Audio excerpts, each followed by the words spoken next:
Amen. Enyonyam ni asumdwe fi otumfu Nyankopon. Enka ye nyina enawie. Amen. Me do otumfu Nyankopon ase. Ewa akwanyo odi ama me. Sa me ne wo mbeche na asem. Me da National Children's Ministry Directorate mpanyifo ase. Eni ye area mu mpanyifo a Osmafo Ajiman Bekwe da no. Me sign da ye area Children's Ministry Executive a Pastor Akonai da no. Ne Pastor CB Asante a oya Madina Children's Ministry leader ase. Eni mpanyifo a muda pen TV ano. Eni emu edu efo nyina. Me do tumfu Nyankopon ase bi omo kwa odi ama ya hwefo a omo hwe ye endede. Me bompa ye sanya me befa me so. Ade ni nsa ka hwefo nyina. Amen. Ewo ni die mu a mo mayen bompa ye. Papa Yesu me dawase wa kwanya odi ama me endede. Me dawase se mama me akwanya ni se me ni wa hotelfo enche na asem. Me bompa ye se wan kasa obekasa afemi mu a kire nkofo mo hwe nyina. Ne mo wa se mentina ye mu den nyina. Amen. Amen. Senya ye nyina ye nim no. Ya sori tirimpo a ye kasa afa ho afi yiye. Enionyam asori a efa aman ama Kristo. Enionyam asori a efa aman ama Kristo. A glorious church to possess the nation for Christ. Yen saimre no. Yen bia e kiro asem ne nkopon humo trokoma Efeso asafo no. Tinum inchichemu edionu nson. Ephesians chapter 5 verses 27. Mrekin kefre kapim twitro kronkron ni. Na odi asafo no esi ho enionyam a inkikaye ana empomponi ana eyinum biara eni ho. Na emom aye kronkron a dem insu ini ho. Amen. Amen. Afie etwemu no yeti ase se asore nya dan kesi a yesi. Anase insesia ni boadia ya ya wodan ne ho. Na emom asori obi a wafa Yesu se na Awurade ne naje nkwa. Na Yesu na wafa no no ama na kwanya se obeye Nyankopon ba. Yese hu se asori ni ye the body of Christ. A eye Yesu ni pedua. Ni sa inti eye Kristo anamusifo wa asase so. Na se Nyankopon mei e wo se ye puni amani na ye proye. Na eni wiewura no anante wotene ni kronkron ye mu. Se we betumi abemu a e wo se ye ma ye ni ye ese Kristo. Na ye twi ye ofri ni amadi papemu ba. Na eni ye hu atene yie. Senya Onyankopon eni ye nti wo Kristo mu no. Efri se Kristo dani hu edi ewe ye mu. Na ma yetumi aso Onyankopon wa asase so. Enu nti e wo se ye gina ye se ye bepuni amani na ye fi biara. Eni na ehu nti ubia. Yensisa ye efri esumu ba han mu no. Ene edo Onyankopon edi ewe ye mu. Ni sa inti e wo se ye ma ye ni da ho abibiara. Na ye puni amani na ye proye. Se ye Nyankopon ma ya ji Yesu Kristo se ye Awurade. E wo se kania enam Yesu Kristo mu ehre no. Enya sunsunso we ya brabo mu. Se de be ye be ye ni da so kania ma wiase a ayra we sum ni mu. E be hu we wa Matthew chapter 5 verses 14. Eni onu mo Yesu mu e wo se ye hre. Na ye Yesu mu nyuma. Esisie eni adeboni biara fi ya kwan mu. Ade ba akwa me ankasa me hu kania ho ne se enya enu ankasa na etwe don ben ne ho. Na mom senya esi hre ye efa no. Enu na etwe afoforo ba ne nchen. Na ema afoforo nso agini tum. Se Nyankopon mei ehu hia se ye ankasa be ka kire nipa se ye papa ana se ye dim. Na mom esese ye suban ya ye da ne edi no. Eni nsema efri ye mu ba no. Eye adansedie na etwe afoforo ba Yesu Kristo nchen.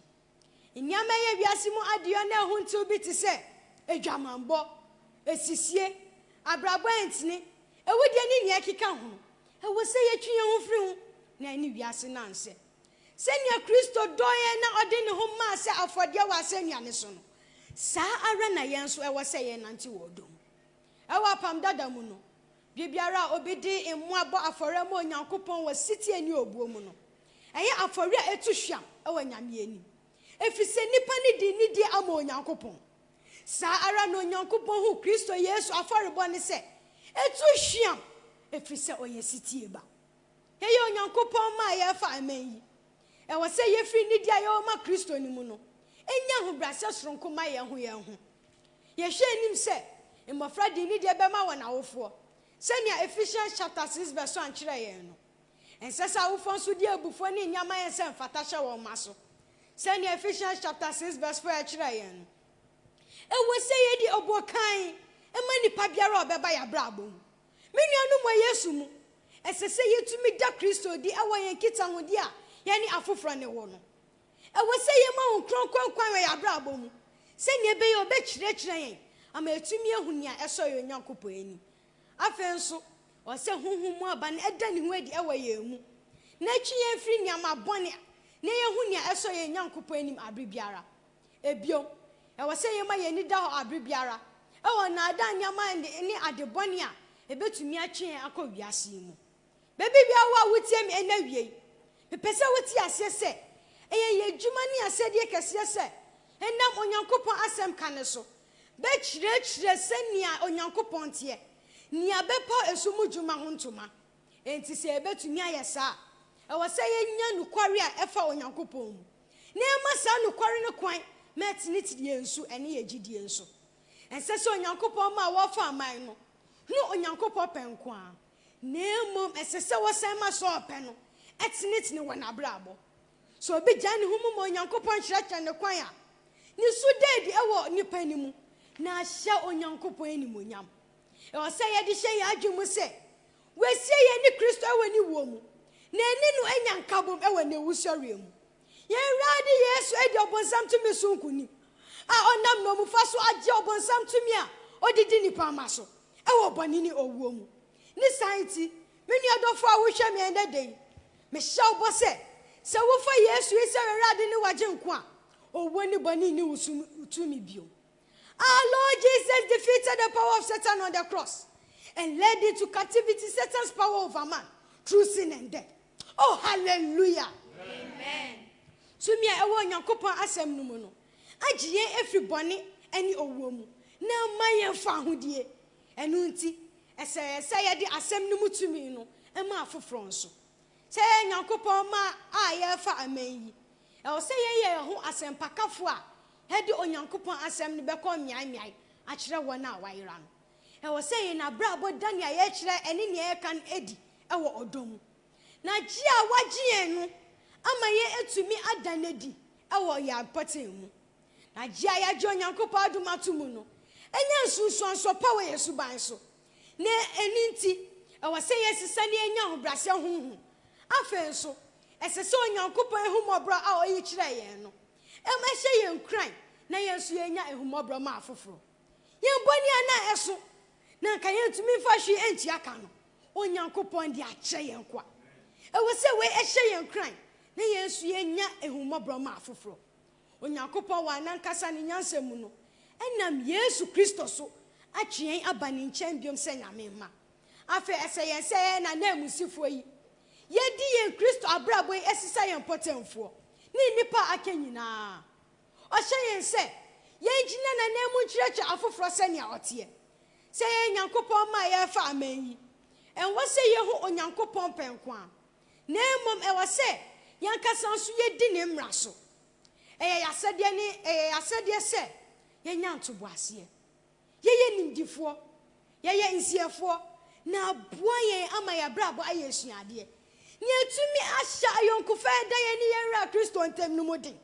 Me bompa yɛ so tumfu Nyankopɔn bɛ ma yɛn saa honden no. Amen.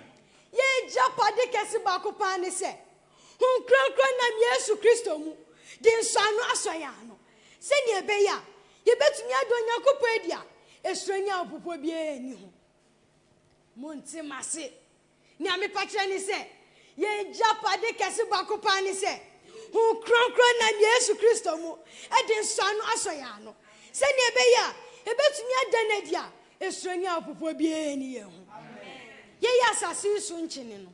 Nkyene me dwumadi titru baako ne se ye de preserve anase de bo aduane ho ban ama na cha empro. Sa ara na yen so esese yen siesie ye man no na empro. Impotema yetimu no.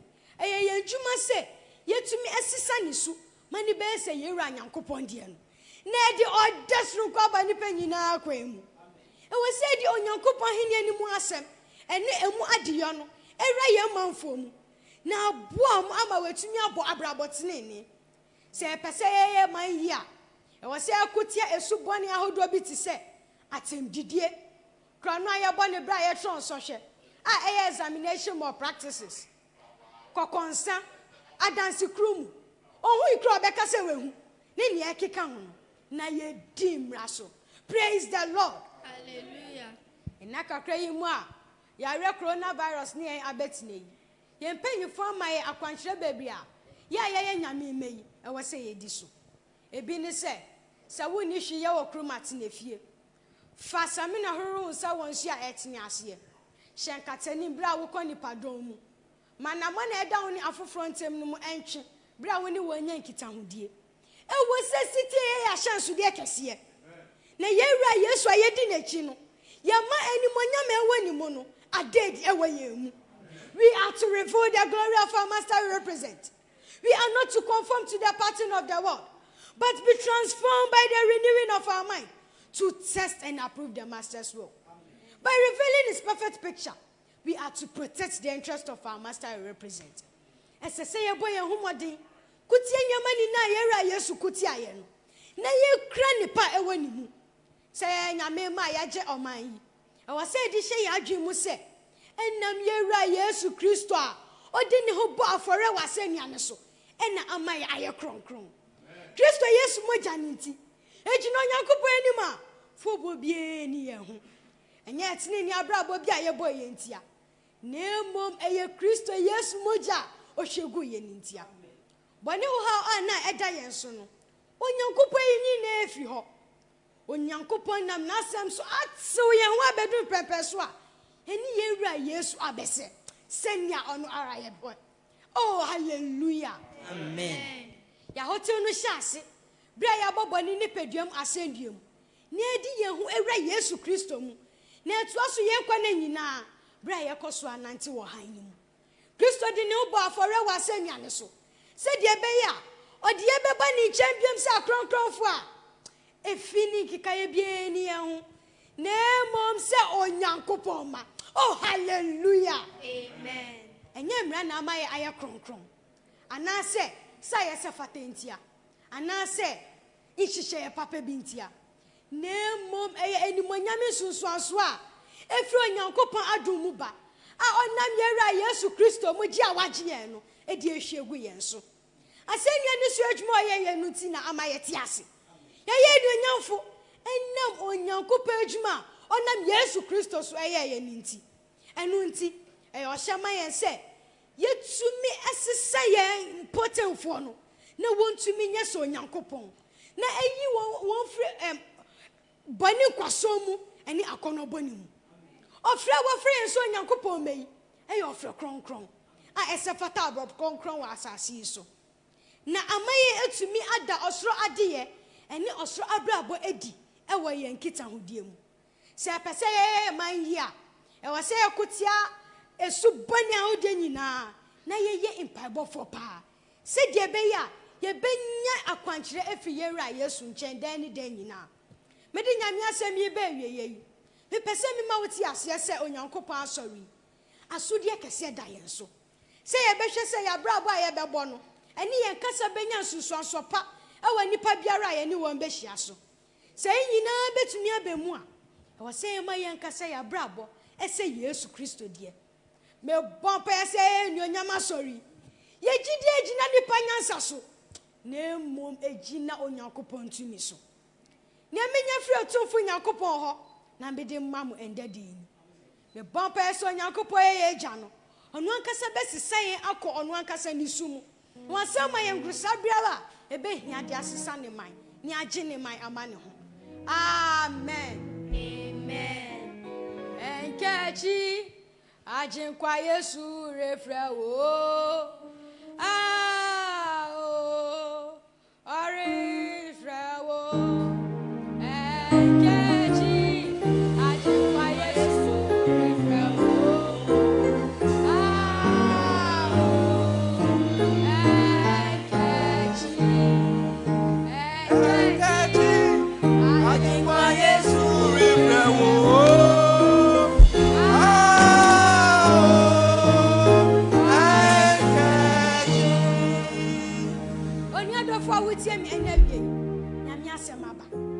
asem na mayati asese onyankopon asɔreniti na nimu na nkwa wo ye ba ne nkyɛn a ye benye daa nkwa ɔno na ye nkwansuo no ɔne ne nkwa bodo no na anu na Israelfo ɛhyɛ Pharaoh ananse no onyankopon agi ɔmofiri ne nkyɛn no di ne ho ba ne nkyɛn sɛ ɔmma na obetumi nso asan gye efiri sumu na ɔde aban han mu onyankopon wo a owu ye ninti ɛna message no onyankopon anim a fobo bie ni ye ho Yesu aforebo obo ye ninti ama ye aye kronkronfo ye wura Yesu ni wo no e de japade kese bi aba ye nkyɛn na sa japade ne sɛ hun kronkron na Yesu Kristo mu de nso anu beso ya no nti sɛ obetumi agi ye wura Yesu yi edi sɛ ɔyɛ wurade ne wɔgye nko a ɛna ɔbɛma sa japade we ni na na ɔde nyama we ni na aka ho na wayɛ wiase so nkyene wasan yɛ wiase so kanya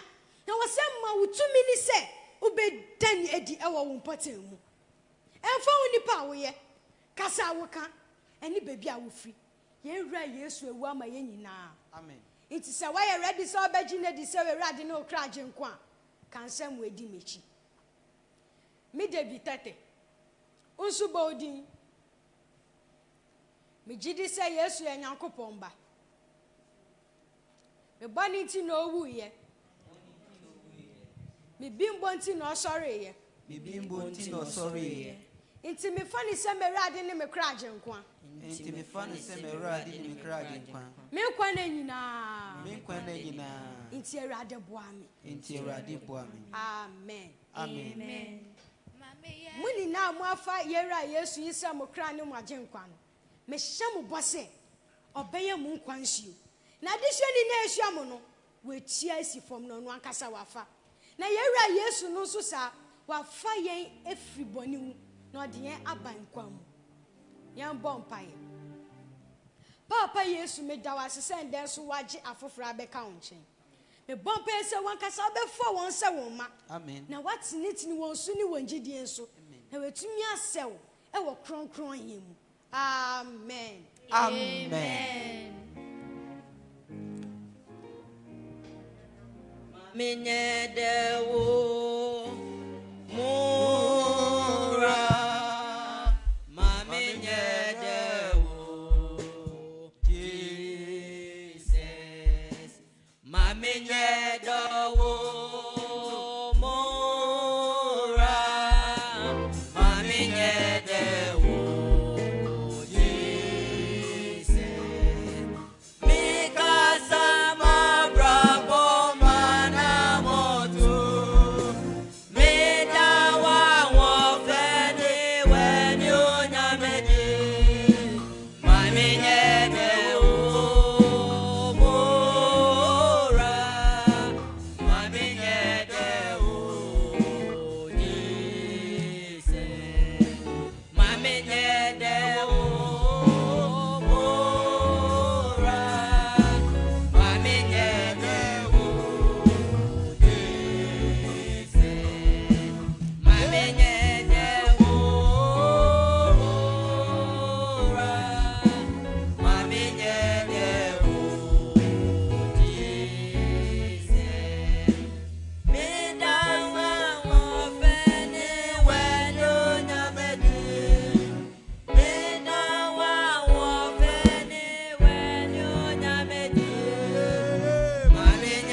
Wasem de they say or their brain and ope was saying crying be one on the nyamias was some of their brain ready was some with their mind conscious and say I know their mind and say any yet that was some with their brain yet that was some with their mind yet that was some with their brain Mame nye dewo mora Mame nye dewo Jesus Mame nye dewo mora Mame nye dewo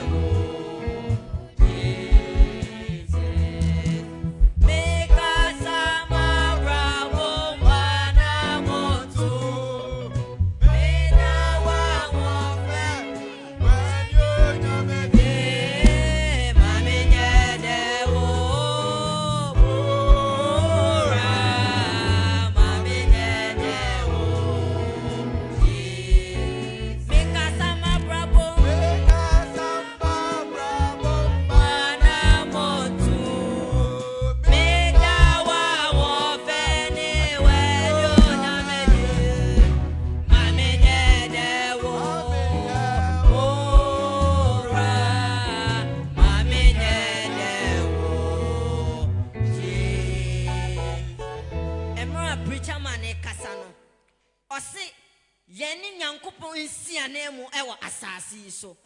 Na say ye nsiane mu no, na wo say ye showcase the clear picture of Christ on earth. And as we are showcasing the clear picture of Christ, we need to showcase his character, his behavior, how he is. We need to showcase how God is. And we are going to pray we are going to tell God that we want to showcase his character on earth. Ye pese yenye se asase so nchini a eyede. Ye pese yenye se kania ehre. Biewano na sa biewano. Radi ye bom paye. Se ye unsiane mu asase.